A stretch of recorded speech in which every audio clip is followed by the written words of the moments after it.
Mm.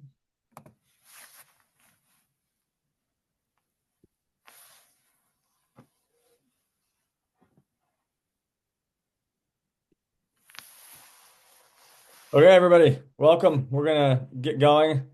Excited to have you here tonight. My name is Warren Samuels. I am the Director of Enrollment and Financial Aid at Brook Mountain Academy. As you can see from the title screen, you are here for the U14 and U12 information session, which is a part of our junior program. So thanks for being here. We're gonna jump right in. Um, there we go.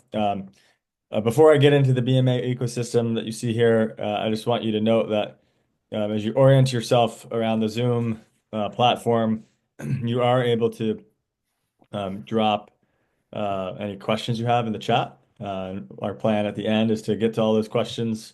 We might answer them along the way, but please feel free to start dropping those questions in the chat, and we'll respond in due time at the end, ideally. Um, yeah, without further ado, um, you're looking currently at the makeup of Brook Mountain Academy. So just to give you a top level view, I'll talk a little bit about the whole program and the academy, and then we'll dive into the junior program. So as you can see here, there's really two main parts to our ecosystem. The first of which, the OG, the original Brook Mountain Academy, which we kind of we call the academy in this conversation. As you can see, U16 and FIS athletes, and then we do also have a PG program. Um, that's all residential, full time, like full year, um, school year. And then we have our junior program, which we really view as like our feeder program and our funnel. It is an absolutely unbelievable program, and we've seen the fruits of Diane and Terry and Michaela's labor in our academy system over the last couple of years. U8, U10, U12, U14. And then generally there's two options. You can see here there's like 2 day and 3 day and 5 day and winter term athletic only. Essentially, you can do the weekend program, which for most athletes is 3 days, Friday, half day, Saturday, and Sunday, or a full-time program, which is offered at the U12 and U14 levels, where kids are training midweek in addition to the weekend. So that's the ecosystem. Just quickly talking about that academy portion. Again, that's full-time year-round. We serve grades 8 through 12, so any U16 and FIS athletes. And we're about 70 kids on any given year, like 60 to 70 is kind of our sweet spot. We're 100% boarding. You'll see the asterisks there. We do allow some first year students to be day students, but we only have one tuition. It's a boarding tuition. That's it. And we usually are about like 10% international. That's kind of the lowest we go is 10%. Um, and then just a few kind of quick bullet points. Again, today's not really about talking about the academy, but just to give you a sense of what's going on here, I'll detail kind of the high level pieces. If you're interested, you can always reach out to me, or you'll find our academy webinar on our website. Um, so at Burke, we're unapologetically all in on ski racing.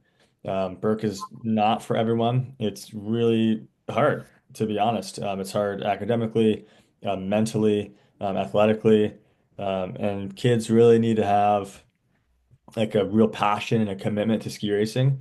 Need to have a really strong work ethic, and need to really want to be at Burke for it to be a successful experience for them. We're a community that's really committed to living on our values, and we have a way of living that allows us to do these hard things and provides the support for kids to do that. And we view ourselves as a very values-driven organization. And then finally, just academically, we're a very progressive academic environment, and we're really focused on a love of learning, developing that, and preparing kids to do really well in college and beyond. But we're not focused. We're focused on the process, not necessarily the outcome, in an academic sense.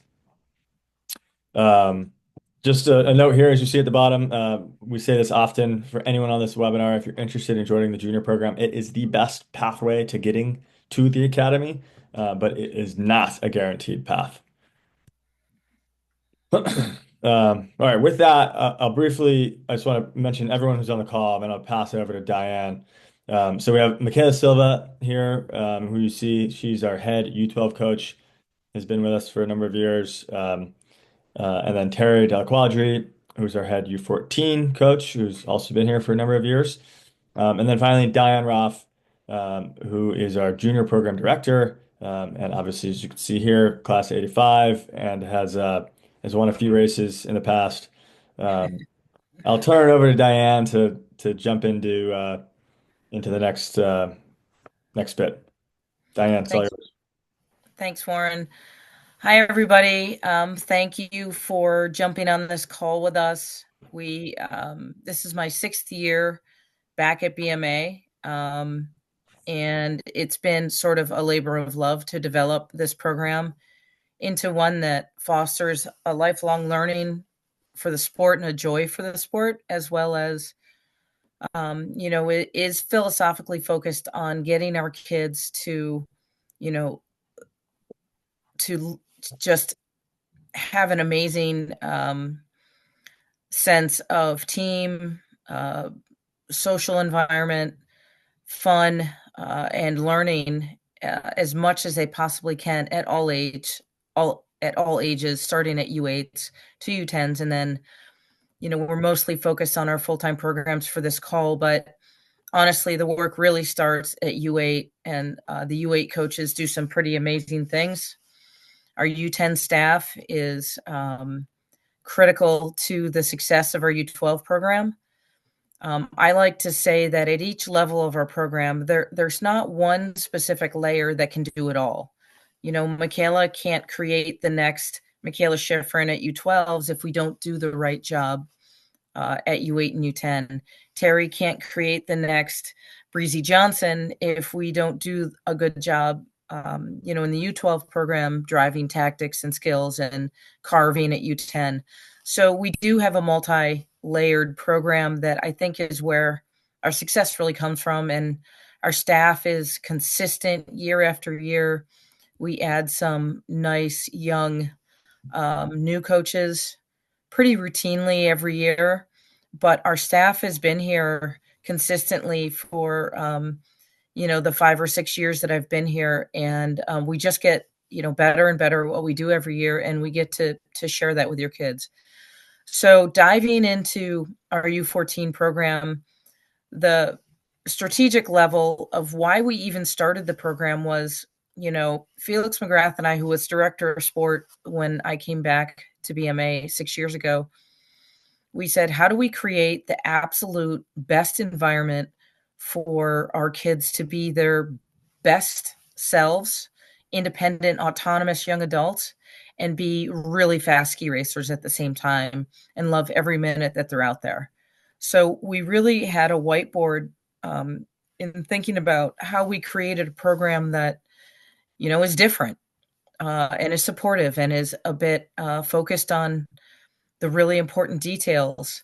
And these kids can come into an environment where every aspect of it, from academics to athletics, is meant to give them all the possible skills and potential that they need to be successful, not just at Burke, in the junior program, at BMA, but really life skills start in junior high and middle school. So we know that this age is a critical age for learning. So one of the things that we chose to focus on first and foremost was the social aspect of the program. We can have technically the best skiers, we can have tactically the most amazing skiers, we can have the best staff, but if the kids aren't loving the peer group that they're in socially, and they're not finding great joy in the sport, and every day that they come out, they won't want to continue to come out. So building out the program is focused on this hard charging pack of kids that can't get to the slopes fast enough and skis all day for last chair. And then the social group that they're in has more power, I think, than a lot of people give it credit for. The other piece academically was that we were struggling with is that we were finding that some athletes were coming in at the academy level, having patched together their academic profiles. And so at a 35,000 foot level, we really needed to, I think, solidify the the academic program so that the kids were coming into the academy at the right level of academics, that their schoolwork had not been patched together, and online schooling and homeschooling, and which work quite well. But we felt that they really needed to be in a classroom, following directions from a teacher, interacting with the teacher, loving to learn, and that starting a seventh and eighth grade was really the way to do that, to make sure that they were ready for ninth grade in the academy environment. Our enrollment exiting the academy is very important to the academy. So really having the level of academics where we need it. But because we're a winter term program, and we understand that kids are coming from potentially their own private school, their own public school, they unenroll, they enroll in our winter term program if they're in seventh and eighth grade. If they're a sixth grader, we have some other options. But in seventh or eighth grade, they come to us, and our teachers are super flexible. They have many conversations. A lot of information goes out asking for the level of math that your students are at before they come in. We do put a lot of time and thoughtfulness into creating the program. In the wintertime, our students spend half a day in school and then half a day on the training hill. And they are dropped off in the morning, and then they continue to pack a lunch. They eat a lunch, some in the classroom and up at Midbrook Lodge, and then the kids are picked up at 4 p.m. for the U14 program in the afternoon. It is a day student program. It's a non-residential program.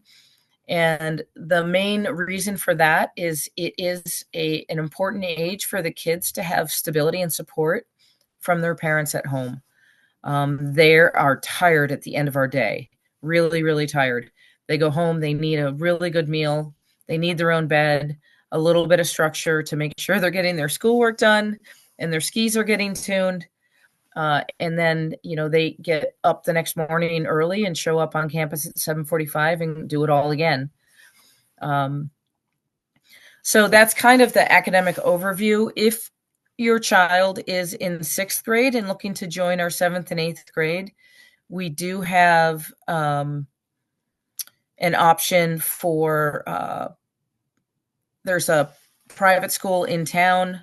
There are tutorial programs. There are online programs that we approve. There are, if a child is living in the area, our local Kingdom East School District will support the kids, but they have to be living here prior to October 1. So we have a good amount of kids that live locally, and they do find support from the public school. But at the same time, we're finding if they're coming in later before Thanksgiving, that the schools are not as interested, the public schools not as interested in supporting those children. Federal funding is tied to local public school districts October 1. So the schools send in their number of kids that they have in the residential area on October 1. So if the winter term kids are coming in after that, which is normal, it's a bit more taxing for the public schools to support a program as complex as ours. But we do have a private school that supports it quite well. That's K through 8. And our existing academic program, math, social studies, English, science, and world language, is supported. And, typically we see kids coming in at varying levels of math. So our teachers, Matt Johnson and Tom Forster, are really adept at working with the curriculum that the kids come in with and the level that they're at. We usually have anywhere from 8 to 10 kids in seventh grade and 8 to 10 kids in eighth grade. So the class size is very manageable. Um, so I see we can talk a little bit about the schedule, the Monday Diane, through. also, sorry to interrupt. I That's had a okay. little issue with like navigating the slideshow, so I jumped on, jumped off. So That's okay. push me to where you want to go if we're not in the right spot. So No, we're good here. okay. The schedule, we begin our winter term program for U14s on November 2nd. So November 2nd in 2025 will be our first academic day. That works really well for us because we do a week of orientation. We do a solid week of getting the kids set up with their Burke Mountain Academy emails, getting the kids oriented with the teachers, going over the curriculum, sort of setting the expectations for how we're going to operate. But we also spend the first week athletically and academically going through goal setting with the kids. We do a tech talk. We run a tuning clinic because U14s will need to have sharp skis as we experience today on our very, very frozen, firm surface. And so we try to get the kids up to speed in that first week of school, and then we go straight to Colorado for our final prep camp in Colorado. We go to Loveland. The teachers travel with us. The U14s travel together. It is a residential camp, and we have academic time at the camp as well as athletic time. And normally, our regular schedule, school starts at 7:45 in the morning, goes to 12:15. We shuttle the kids that are in our 7th and 8th grade up to Midburg Lodge, and they ski from just before 1 until 4 p.m. So it truly is a drop off in the morning and a pickup at 4 o'clock in the afternoon. It's a long day for the kids, and they ski. We generally have Mondays off, but often we schedule Super G on Mondays. Uh, and we'll take another day off if we have, weather rolling in that will stop the lifts on us, whether it's wind or rain or something. But we ski 6 days a week in the U14 program, just unapologetically, we ski. And Terry will talk more about it when he comes on board, but we love to ski and we ski as much as we can. And the goal is, to have the kids ski at least 100 days a year at the U14 age, and we track it and we ski hard and we train a lot. We do not race excessively. We compete in Northern Vermont Council, and it is the most competitive region in Vermont, probably in the East. I'm probably okay saying that.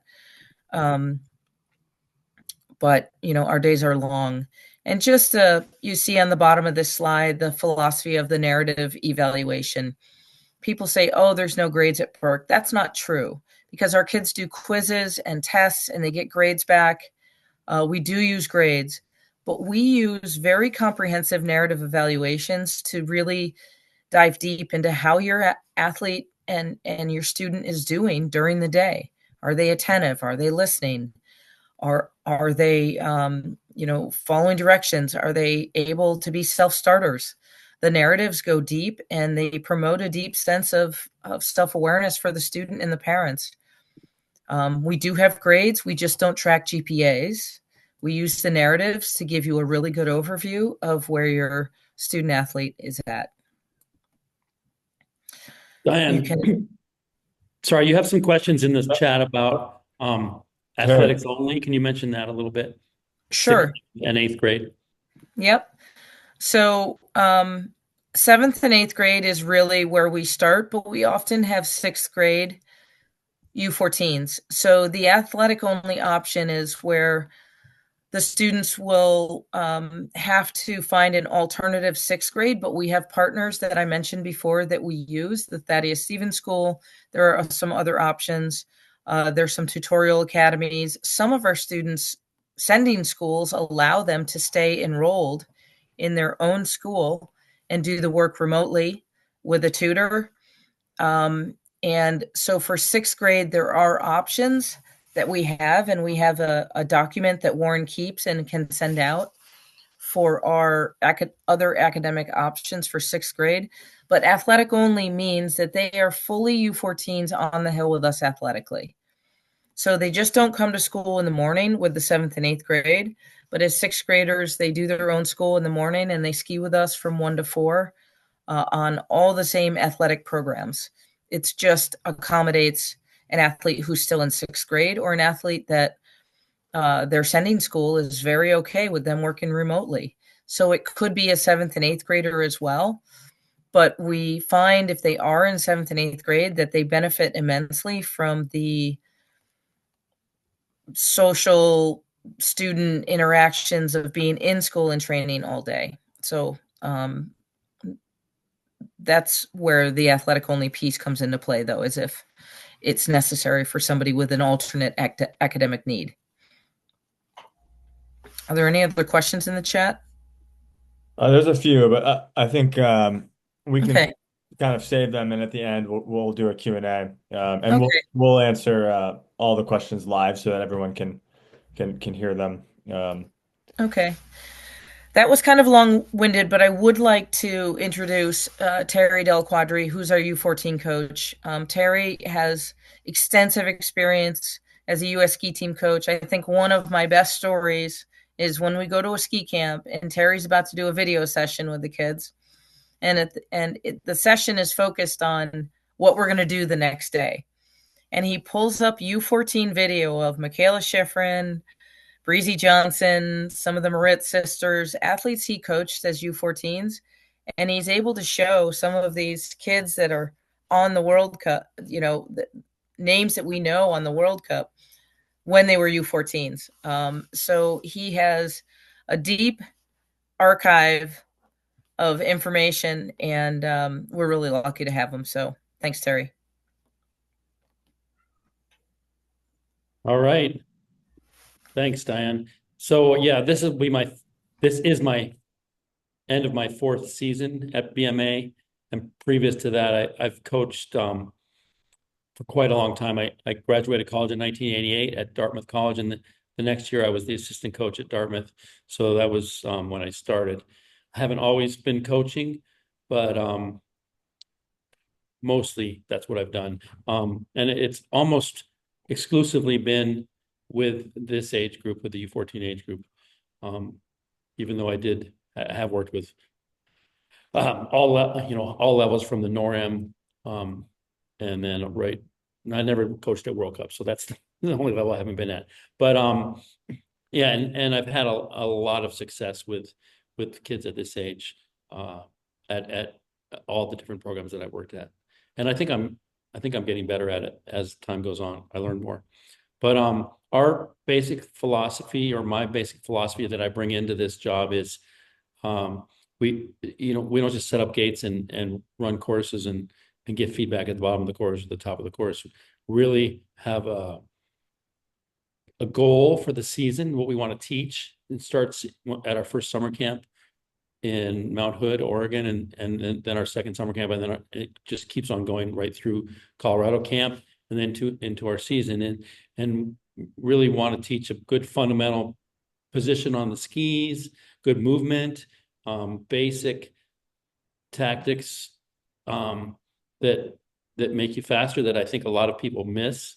And as the season goes, today was our 101st day on snow, and we started out the day with some traverse drills. We did 2 full runs of traverse drills down the T-bar to work on a high hip position. And that's kind of, I have a whole bag of tricks. We all have a bag of tricks. Diane has it written down actually as our drill list. And I see something happening with our team, and we go back to a drill that we work on and try to get it fixed. So if you look at our kids, they don't all ski the same, but they you can pick out what they're doing. And the next thing that I do is I really try to promote I'd say a love for skiing. I try to fashion it after myself. I try to ski a lot, and I push the kids to, when the course is pulled, that they don't just go in the lodge and sit. We go up and take another run until the lift's closed. We take 2 runs. After the races, I try to get them to not just change out of their stuff and head home. I like to get them to go do some more runs. So at Burke, we are very fortunate. We have a T-bar that you can get so much volume in. So, you can't take as many runs as the course as you potentially could with the T-bar. So we have to go out and free ski. We have to go out and do other stuff. And we try to get in our full time on snow. We don't hardly ever stop early, which I think is a little different than other programs. And it's a full-time program, which means sometimes we go 10 days straight training, and then I realize that we should probably take a day off, and so we do. But I think when Diane sat down with Felix McGrath and they put together a training vision of how many days on snow we should have, how many races we should do, and all that, it's pretty robust. But we meet those markers, and that's based on international best practice, what the Norwegians are doing, what the Austrians are doing, places where it's a lot easier to actually get on snow because they live an hour from a glacier, so they can ski all summer long. It's a little harder for us.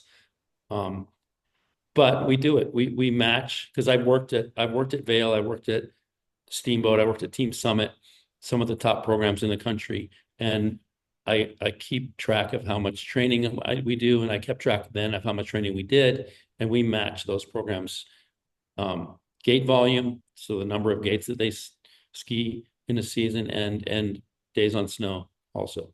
So,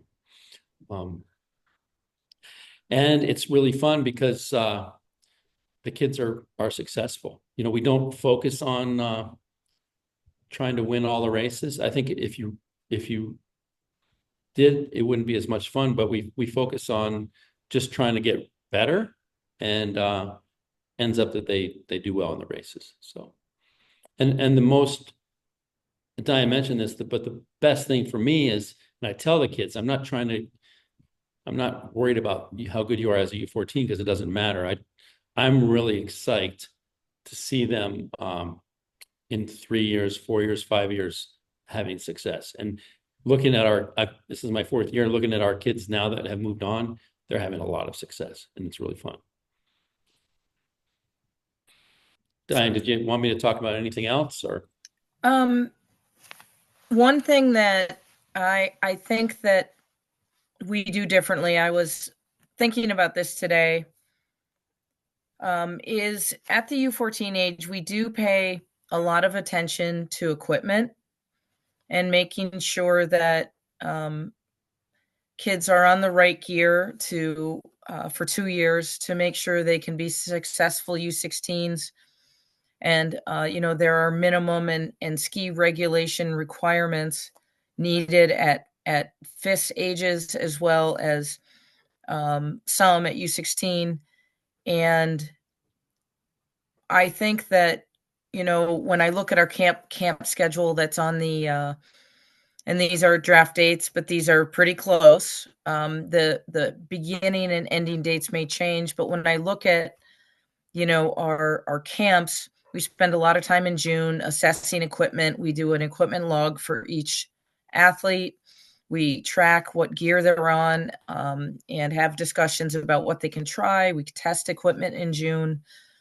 But, making sure that the athletes are on the right gear for them is incredibly important. And I think we work really well as a team for that. Michaela starts it with her program and does a great job identifying when there are alternate ski lengths, or making sure that the kids are prepped to come up to Terry's program. Teaching them the importance of sharp skis. I mean, we can talk technique until we're blue in the face, but if the tools aren't the right tools on the hill, the athletes get incredibly frustrated if they can't arc when we're telling them to arc because their gear is not up to standards. So we do spend a lot of time on equipment and looking at the draft dates for the camps. Terry, if you could additionally, speak a little bit more about um, the camp specifically and what we focus on at each camp. But we have a Okay. sport plan, and on the sport plan, it tells us how many prep period days we should have. The prep period starts basically at the end of this season and goes until we view it as our first day on snow at Burke. And prep period is where it actually costs more money to train. So we like to maximize our on snow time at Burke because that's our home program. And we can get a lot of training days in December, but it is necessary to have some prep period days. And we have found that Mount Hood is beneficial for that. So yeah, I can talk about that, Diane. The first point that Diane stressed is we really do. I think some people are surprised when they come into our program that we push kids to be on longer equipment than most programs do. Kids come into our program on way too short of skis, because to be honest, most programs out there are skiing on way too long, way too short of slalom NGS skis, and I've spent a lot of time in Europe. We have a lot of presence in Europe, all our staff, and you notice that the European kids are not on the same equipment the American kids are on. They're on probably 10 centimeter longer GS skis and 5 or 10 centimeter longer slalom skis than American kids. Not all programs, but generally like Diane said, we're trying to prep kids to move into U16. And when you and into FIS, when you get to those ages, you're required to have a minimum length. And I think a lot of programs maybe aren't pushing kids into that. They're not thinking ahead to the higher levels, but we're trying to get it so when they move into FIS, they're not doing a 15 centimeter jump. They might be ready for it already. And then there was a question, I think there's a lot of questions now, but one of the questions was, are you required to do all the summer camps? We have 2 summer camps at Mount Hood, 8 days each, one in June and one in August. And a lot of our kids do those camps. It's basically where we do a lot of fundamental work there, a lot, basic stance and balance and movement. And we do the same thing again in Colorado, and then when we start in Vermont, but you get a head start if you're with us that whole time. We've had kids that don't do either of those camps, and some of them, one of our top kids just went to a international race with the U.S. ski team in France, and he never did any of our summer camps. I believe that Diane requires everybody to attend the Colorado camp. That is after our program fully starts. So we do a week here in Vermont, and then we go to Colorado, and the teachers come out with us, and we do 8 days in Colorado, 9 days in Colorado, 1 day off, 2 days of 4 blocks, and similar thing. We focus on a lot of fundamentals. We go to Loveland because Loveland you can free ski in one area and have a training lane in the other area, Loveland Basin and Loveland Valley. So we do double sessions every day, and most of what we do there, not all, is on giant slalom skis, because when we come back to Vermont, first off in the early December, late November, if we're lucky, the space is limited, and we're on slalom skis quite a bit. One thing that's different about our program than some other programs is we have very limited dry land. We don't, a lot of junior programs start with dry land in August, September, October, and we want our kids to play other sports. Our kids aren't here with us, most of them. We don't want them to come here just for dry land. We want them to play lacrosse, mountain bike, swimming, cross country, running, all the sports that are available to kids. Kids play football, and the sports experts say that that's actually what kids should do. They should have a well-rounded sport base and not just be focused on one thing. So um, that when they get with us, we do the U.S. Ski Team Skills Quest physical assessment, just kind of as an introduction. We maybe go on a few hikes that first week. We might do some agility stuff, some stretching, some yoga type, gymnastics type things, some get lots of games. But that's really our dry line is that one first week, and then um, during the season we focus entirely on skiing. We might do some Nordic sessions. If the weather's bad and we're blocked out from training, we might go do some indoor stuff, agility or yoga or whatever. But mostly it's focused on skiing. And we ski really hard. We ski a lot. So I don't really think that it's the dry land is something that we need to add on top of that. Some of our kids do participate in a local training program. I think it's 2 nights a week, but that's not affiliated with us at all. We support it, but we don't, it's not our program. Warren, you got anything else you want me to mention?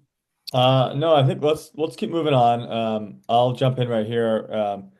So for anyone interested in the full-time U14 program, we do have a very minimal U14 application process, and you can see it detailed here. Um, essentially, there's a couple pieces that you need. The application is biographical. There's a ski video upload, a ski coach recommendation, grades, and then any learning accommodations that we need to know about. Um, Essentially, we April 1st is when like applications are due. These are slightly soft deadlines, but that's when we start moving. So the month of April, we'll talk about dates here in just a moment. Right now, I guess these are, we have days on the calendar that are marked, but essentially, as soon as we have applications April 1st, we turn to make decisions once we have our current families re-enrolled, and then we'll offer spots as they're available. Most years, for the most part, like we can accommodate any athlete that's interested who is an appropriate fit for our program from a skiing perspective and a character perspective. Um, and we don't have to say no to too many families.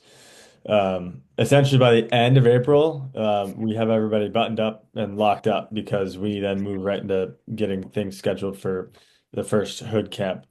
Um, so the most important timeline piece for U14 families who are considering the full-time program is just making sure that you've completed the application by April 1st.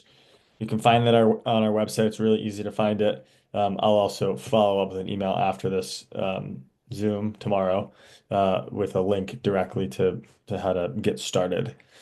Um, so I think that's all from my end. I think let's shift into, are we good to shift into U12 for now? And again, there's a Um, lot of questions coming in, and I think as long as you guys are okay with it, let's save them for the end so that everybody can hear the verbal answers in case they don't see us typing them. 'Cause I don't know if they're able to see those answers. But we'll keep the questions coming. We know they're there, and we're going to get to them all in just a little bit. Um, I think, Diane, go ahead. yeah, I just on the U14 enrollment timeline, I think it's important to note that my entire junior program is 132 kids. So we do not have a massive, 400 kid program. There is a good size for us that allows us a high quality training, and bigger is not necessarily better. The U14 enrollment is competitive. And when it opens, it's not something that can wait until August. So if you are really thinking about this, and you need more discussion, Warren and I are available for that. But you do need to understand that I'm not going to keep adding kids because bigger is not better. We, a group of 20 is right sized for us. And if I add a few more, it may be because those athletes aren't going to be able to be there as many days, or we don't have a full contingent, but there is a cap. Yeah. And we stick to that cap, and it would not be fun to have waited and not be able to access the programs. So Yeah. both Good point, man. U12, yeah, both the U12 and the U14 programs are capped. They are not, an unlimited program, because I have professionally hired coaches. I have really good coaches, and we want to do our jobs well with your children. So yeah. Yeah, good point. Well, That's a great point. When I was kind of saying earlier how we can generally take kids that are interested, but as Diane's saying, that cap of like 20 to 24, that's filled by end of April and we're done. mhm, So there's no waiting around and hesitating. Great point. And the yeah. same goes with the U12 program. Yeah. Warren, before you move on to the U12s, can I just mention one more thing about our program that's a little different? Yeah. I think a lot of the programs in Vermont, they travel in team vans to the races. I think not only Vermont, but other places too, but we don't offer that. We do offer a shuttle from our campus up to school for training, up to the mountain for training, but parents drive all the kids to all the races. We don't have team vans for that. Awesome. We'll shift to U12. I don't know if Diane, you want to start and Michaela jumps in, or Michaela, you want to take it from here? I have an intro from Michaela here too. Why don't we start on this slide and I'll move to the next slide. Yeah. I just wanted to give a quick overview. The U12 program is an incredibly powerful program. We do have athletes that come in at U14, but I think the culture of our children and our families, and uh, the environment that Michaela drives in the U12 program. We're starting with U14s. We're starting to really sort of find the traits and characteristics that we want them to learn to be successful over time. In U12, we are heavily focused on fun and joy, but we still are professional about how we plan the program. So I think it's just important to note that the U12 program also this year is slightly bigger than we, I think, anticipated. So we're going to scale that back as well. And it's going to be pretty competitive again. The only note before I introduce Michaela is we do have U10s that are mature and able and can participate in the 5-day U12 program during the week, but it is not open to all U10s. I, as program director, have to approve that.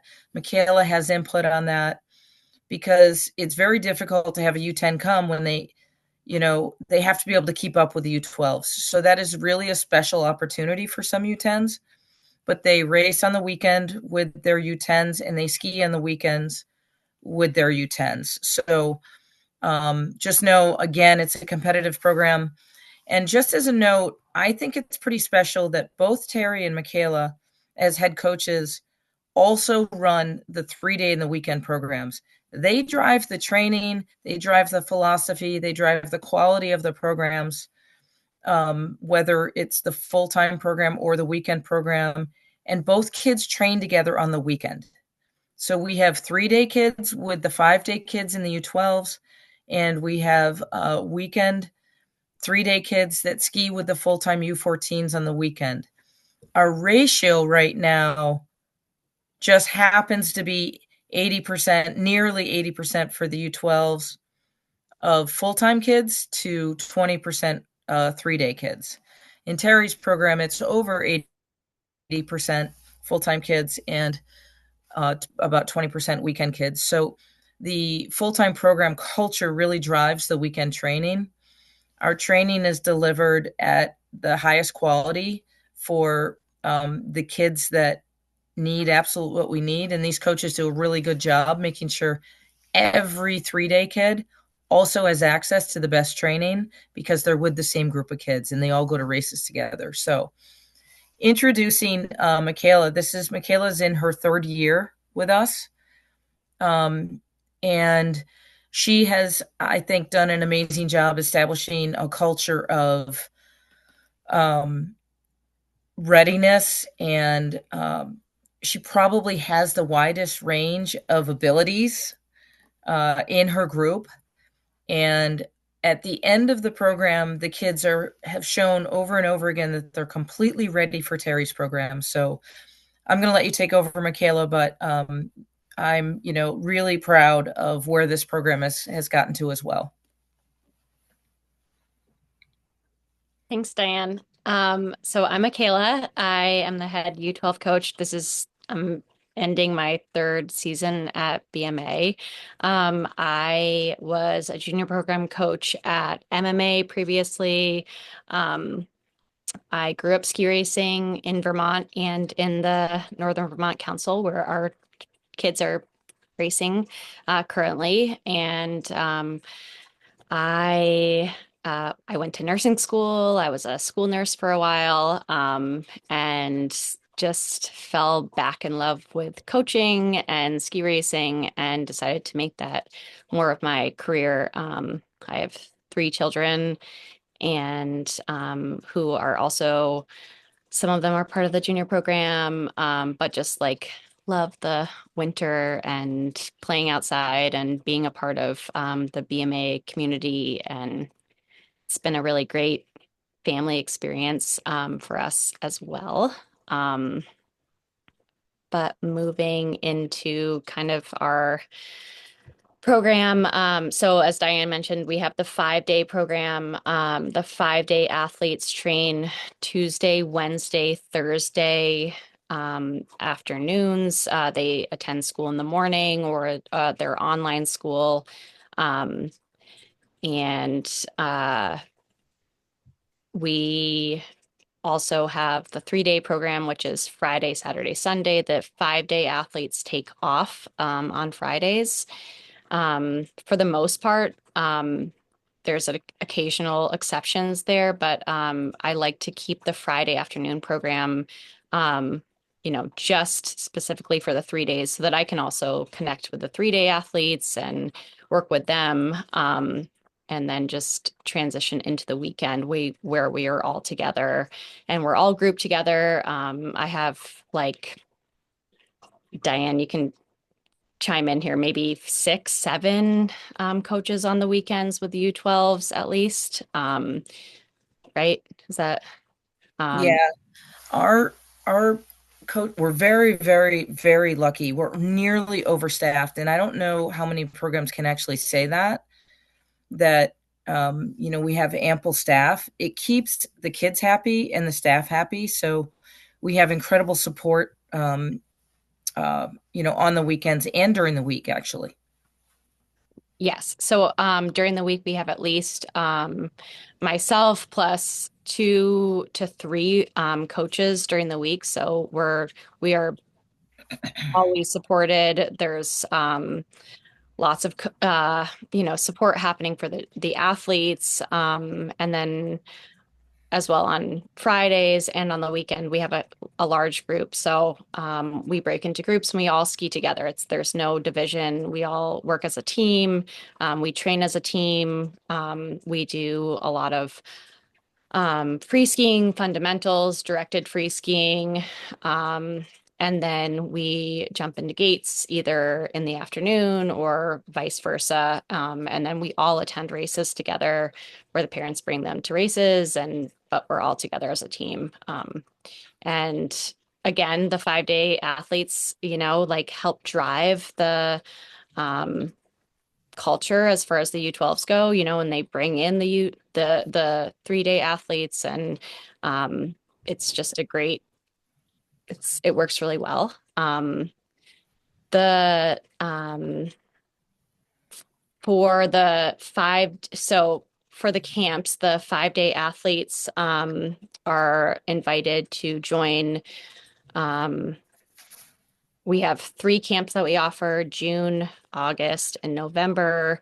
at Loveland, and we highly recommend that they attend two of those camps at least, one of them being the Loveland camp. So choosing either the June Mount Hood camp or the August Mount Hood camp, and then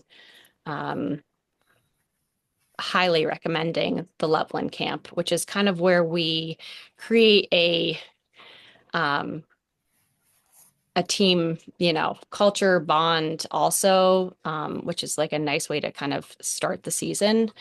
But June and August are also a good time for the U12 coaches to get an eye on equipment and where the athletes like need to have some attention as far as their progression or what we need to look forward to in the season. Um, I don't know. What else do you think, Diane, on that? The camps are important for the Yeah. U12s also to, we start our original tech talks. We operate off of a tech statement that is universal for our staff and coaches.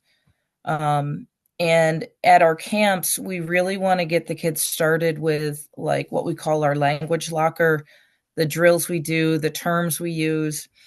And Michaela and Terry spend a lot of time introducing the kids in summer camps to what our drills are, why we do what we do. And the goal is to get to the point in November where we're ending our prep period with, Michaela can say to the kids, we're going to do this drill first, and the kids know the drill. And we can start to operate like a well-oiled machine. And then when we get back to Burke and start training, they have the background of the drills and the language, and our coaches are on the same page as well as all the kids. And that's what makes it the camps, prep period camps, important, and helps prep these kids for when they rise into the U14 group.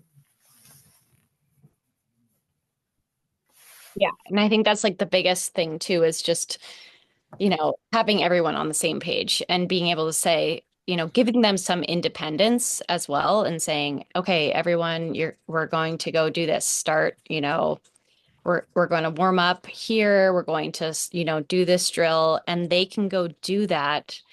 And the coaches can observe versus leading them the entire way when we are in, midway through our season. It's helpful to have the kids, have some independence as well. I think that's important.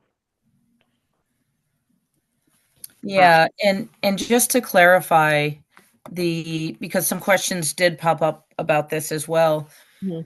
The U14s are really ready to board as a team and stay with us as a team. We will fly out of the Boston area together at the U14 age group, where we have coaches and staff that travel with the kids to the summer camps. And at our summer camps, we have the 14s they stay with us. We eat our meals together as a team, and we go up on the hill. The kids manage all their own gear, their own packing. It is a process. At the U12 age, our summer camps are non-residential, meaning they're day camps. So Michaela and her staff will meet the athletes on the snow, ready to get on the lift. And we'll have video sessions and tuning clinics for the parents and some dry land as well at the camps. But the athletes are traveling with their parents for those. They're just not ready to board at the 10 and 11-year-old age. So just, kind of being clear about that. And also during the school year, again, neither of our programs are residential.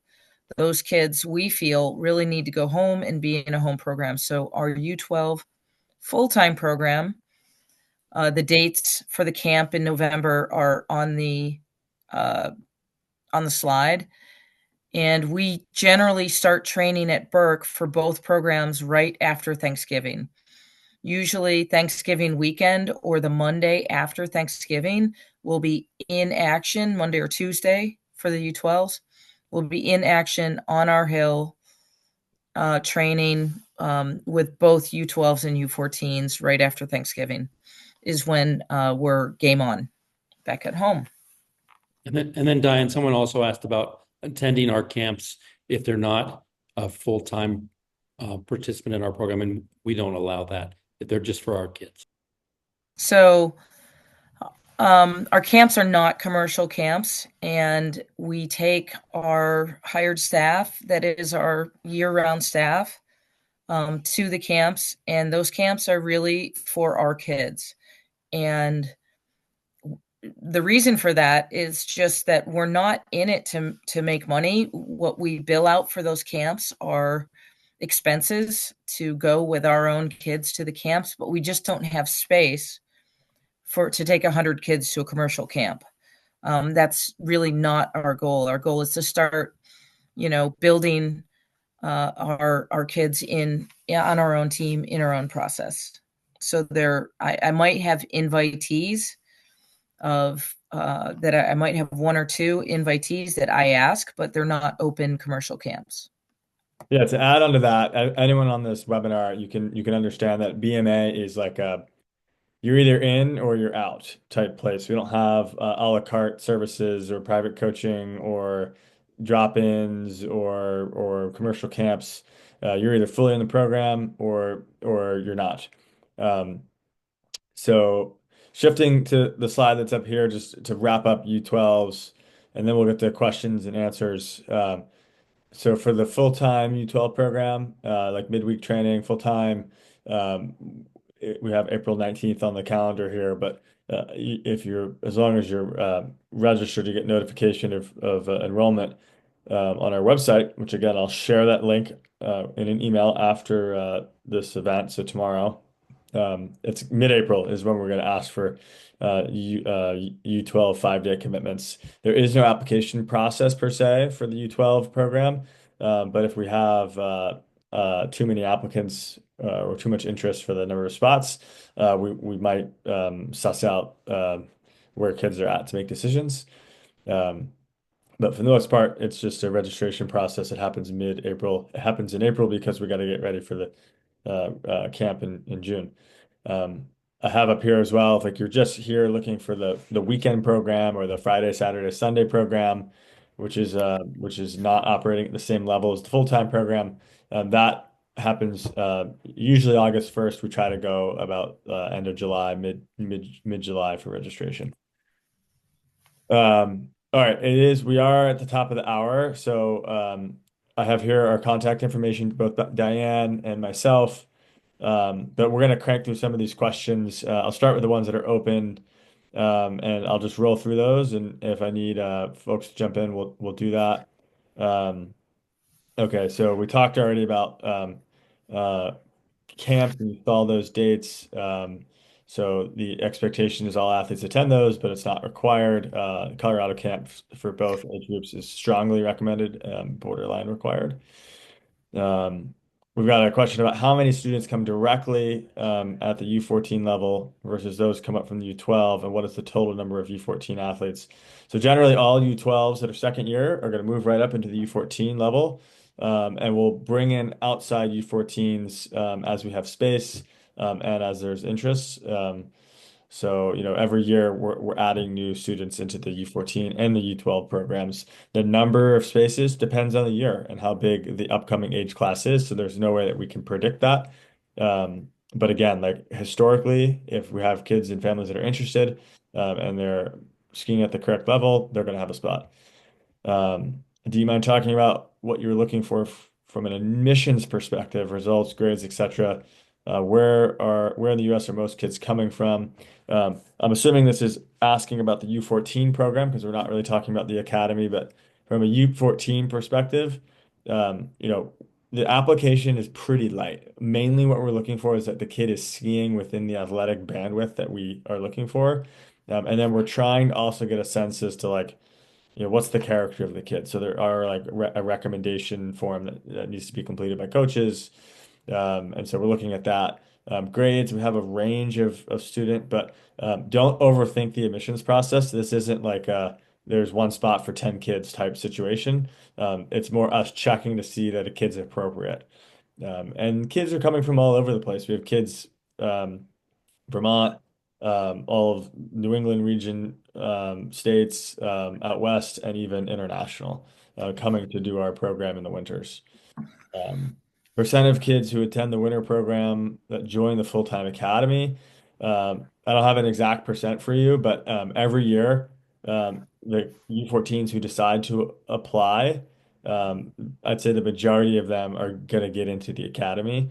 We tend to counsel any U14s out before they apply if it's not an appropriate fit, and we help them understand and the parents understand that it's not a great fit. Um, Again, if a kid is skiing competitively within their U14 age group, they love the sport, they're working really hard, they're coachable, and they have a great attitude, we're gonna take them into the academy, for the most part.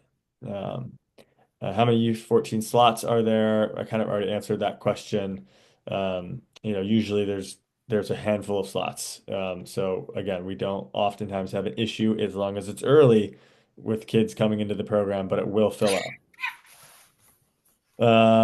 Okay, summer camps, we've been clear we can't register for those unless you're in the program. There is no boarding option at the U14 or U12 level. It is non-residential. So families need to move up here for the winter, and we recognize not everyone can do that. And Unfortunately, if you can't do that, then the program is likely not an option. Um, Let's see here. When does the U12 winter term start? Starts mid-December, would you say? After the November camp. We're back on snow after Thanksgiving. Yeah, after Thanksgiving, I wouldn't say mid-December. Sorry, I We're meant game on mid-December. like December 1 for sure. Yeah. Uh, okay. What ages do parents attend camps versus athletes? So that was answered. U14 is that transition. Um, Competitiveness between Vermont and New York. I'd say wait for Easterns, but I can uh, answer that, having worked in New York, Warren. go for it. A good kid can come from anywhere. Diane was world champion at 17 and she came from New York. So I think overall the depth is deeper in Vermont, but the fastest kid could be from anywhere. So Thanks, Terry.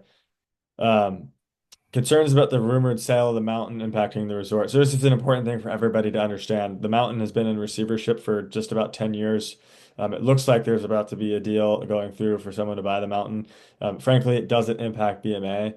We owned the mountain about 20 years ago, and when we sold the mountain, we built in legal rights and protections to the hill. So the training hill, which is where we train every day, we own the T-bar, we control the surface, we have certain rights around snowmaking, and we control the grooming. So it's essentially our hill, and there's no public on it. So it's we get unfettered access, and it makes it probably the best training environment in North America. So because of those legal protections, the sale doesn't really have an impact.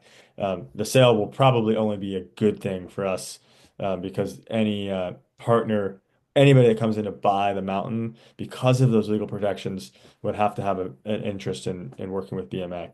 Um, do you provide the opportunity for U10 athletes to ski with the club? Yes, we do have a U10 program. Again, some of those athletes could ski full time, if approved by Diane. How many U12 athletes are typically in the program? I think full time. What do we have this year? Full time Full-time U10s, U12s. U12s. 40. We have 23, and then we have a handful of U10s. So that has us, we're looking at bringing that number down a little bit. So I think our total on the hill program is 28, and I think we want to be more around 24, 25 at the most. So Great. or Michaela will get really angry with me. Uh, So just to clarify, I think there's been some confusion about we have two eighth grade programs. We have one eighth grade that's for the U14 side. I'm answering a question that's in the chat, by the way, everyone. Asking about the eighth grade program being full-time or boarding. There's an eighth grade that's in the U14 program that is non-residential, so not boarding, and is part of the U14 boarding program, Terry's full-time program. And then we also have an eighth grade that is part of the academy for U16. So as you likely know, in most states, like September 1 is like the cutoff for kindergarten. So you oftentimes have kids that were born September through December, who are the same birth year as their peers, but are a grade below. And so this is, how we accommodate those families. So we have eighth graders at the academy who full-time board and they're U16s. They're not in the junior program because they're a different birth year. They're U16. They're not a U14. Um, Okay, in terms of, let's see, costs outlined on the application or where can it be accessed, including cancel, blah, blah, blah. Okay, so in terms of costs, so next year, 25, 26, this is not on the website yet. The U14 full-time program will be $23,000. That's including academics. The U14 athletic only, so no academics, will be $11,000, I believe. And then the U12 program this past year was $5,500. We haven't determined if that's going to stay the same or change. It will likely stay the same. Um, and then prep period costs are outside of those costs. And that's really outside of like race entry and equipment. Those are the only costs of the program. But the three prep period camps, the two summer camps and the November camp, are external to the numbers I just gave you, which are really cover the season and on all training throughout the season. So, in regards to the prep period camps, I'll send out an estimate for each camp prior to the camp. I would say that we are one of the the cost of our camps depends on how many attendees we have. So if we have a full contingent of U14s, the camps are more reasonable than if 10 U14s want to come to a camp. The U12 costs, I would say on average, the costs are around $2,500 per camp plus plane ticket. For U14s, for U12s, because they're non-residential, they're significantly less, and they cover, on snow skiing and coaches' expenses to teach the camp. So the U12 is generally at least half as much as the U14 camps, and that's per camp. We have a question here about the philosophy regarding the role of on-piste versus free skiing at this age. I can talk about that if you want. Go for it. Sure. I don't know what they meant by this age, but at the U14 age, it's the free skiing, as I mentioned when I spoke, is super important, and not only free skiing but focused free skiing and drills. Unfortunately, here at Burke, we don't always have great off-piste skiing. This year has been exceptional, so we send the kids quite a bit to ski the. It's not off-piste; it's part of the mountain, and it's the tree trails and the glades and the all over. So our kids spend a lot of time doing that, powder days even. But I think I said we've skied 102 days to date. And if I look at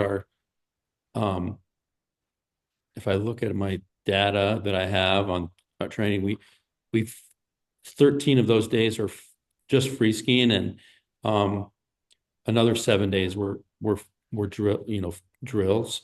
So that's quite a big proportion of our days. Awesome. Michaela, do you want to add to that real quick? Sure. So we spend a lot. I mean, we spend a good amount of time free skiing as well, but most of it is with coach. I mean, the majority of it is with coaches.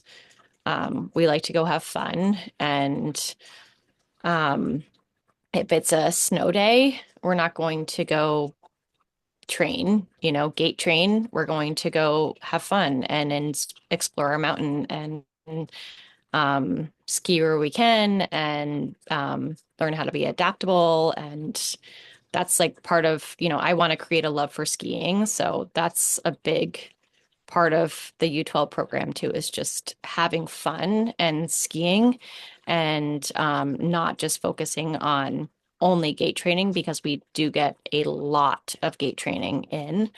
So on the days that we have an East Coast powder day, whatever you want to call it, we're gonna go have fun.